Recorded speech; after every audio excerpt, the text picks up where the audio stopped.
उत्तराखंड के ऋषिकेश में गमानी वाला एक जगह है, एक विलेज है। वहाँ मुसलमानों के पास मस्जिद नहीं है, मुसलमानों की अच्छी खासी आबादी है, तो मुसलमान पिछले कई सालों से एक घर में ही नमाज अदा करते हैं।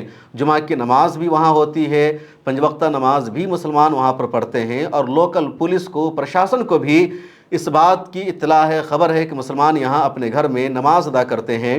अब कल जुमा की नमाज के बाद जो बजरंग दल है या हिंदुत्व का जो पूरा ग्रुप है वो उस घर के बाहर पहुंच गया, हंगामा करने लगा और बदतमीज़ी की।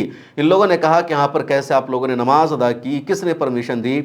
वहाँ एक शख्स बिहार का मज़दूर है, वो नमाज अदा करने आ गया, तो इन लोगों ने ये इल्ज़ाम लगाना शुरू कर दिया कि यहाँ के जो लोकल मुसलमान हैं वो तो नमाज पढ़ते ही हैं, बाहर के लोगों को भी ये बुला रहे हैं, और धीरे धीरे उत्तराखंड के ऋषिकेश को ये लोग पाकिस्तान में तब्दील करने में लगे हुए हैं। इसको मुसलमानों की ज़मीन बनाना चाहते हैं, इसकी इजाज़त नहीं दी जाएगी। इस तरह उन लोगों ने बदतमीज़ी की। वहाँ पर जवाब भी दिया गया कि अगर वो बिहार का है या यूपी का है या कहीं और का है तो वो इंडियन सिटीज़न है, भारतीय नागरिक है, और वो भारत में कहीं भी जा सकता है, काम कर सकता है।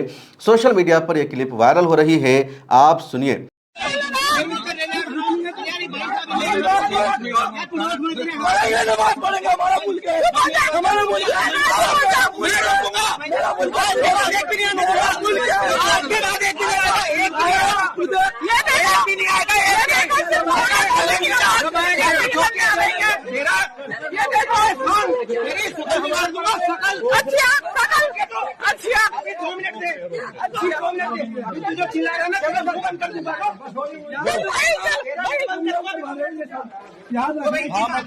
इसी तरह की एक और ख़बर है, और इस खबर का ताल्लुक़ उत्तराखंड के जोश मठ से है।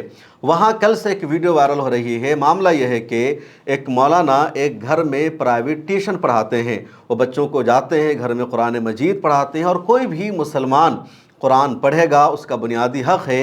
अगर आप मदरसों में पढ़ने की इजाज़त नहीं देंगे, मकतब में इजाज़त नहीं देंगे, तो मुसलमानों के पास यही एक ऑप्शन बचा है कि अपने घर में मजहबी तालीम हासिल करेंगे, कुरान पढ़वाएंगे। अब वही हो रहा है।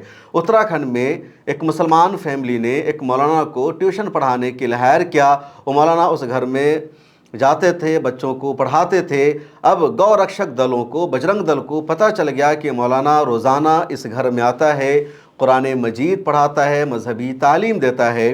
तो हिंदुत्व तंजीम के लोगों ने उस मौलाना को रास्ते में रोक लिया, उनके साथ बदतमीज़ी की और कहा तुम बग़ैर परमिशन के घर में प्राइवेट मदरसा चला रहे हो, मजहबी तालीम अपने लोगों को दे रहे हो, ये बर्दाश्त नहीं किया जाएगा।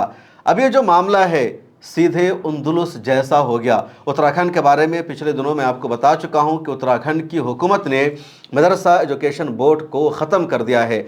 अब उत्तराखंड में न तो सरकारी मदरसे चलेंगे, प्राइवेट मदरसे भी उत्तराखंड में अब नहीं चलेंगे, ना मकतब की इजाज़त होगी जो ज़कात की रकम से चलते हैं, चंदे के पैसे से चलते हैं, और मुसलमान अपना पैसा लगाकर अपना मदरसा चलाते हैं, अपने बच्चों को, अपनी नई नस्ल को कुरान मजीद की तालीम देने के लिए, उनको मज़हब से आरास्ता करने के लिए, उनको दीनी उलूम सिखाने के लिए। सीधे सीधे उत्तराखंड की हुकूमत ने बैन कर दिया और कहा कि स्कूल का जो सिलेबस होगा वही मदरसों का भी सिलेबस होगा।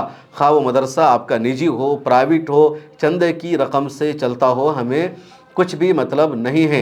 अब मुसलमानों के पास यही एक ऑप्शन बचा कि वो अपने घर में अपने बच्चों को ट्यूशन पढ़ा सकते हैं, मजहबी तालीम दिलवा सकते हैं। तो इससे भी रोका जा रहा है। अंदलुस में भी यही हुआ था मुसलमानों के साथ। उनके मदरसों को वहाँ की हुकूमत ने बंद कर दिया, और मुसलमान जब अपने घर में अपने बच्चों को दीनी तालीम सिखाते थे तो उस पर भी नज़र रखी जा रही थी, और यही उत्तराखंड में हो रहा है।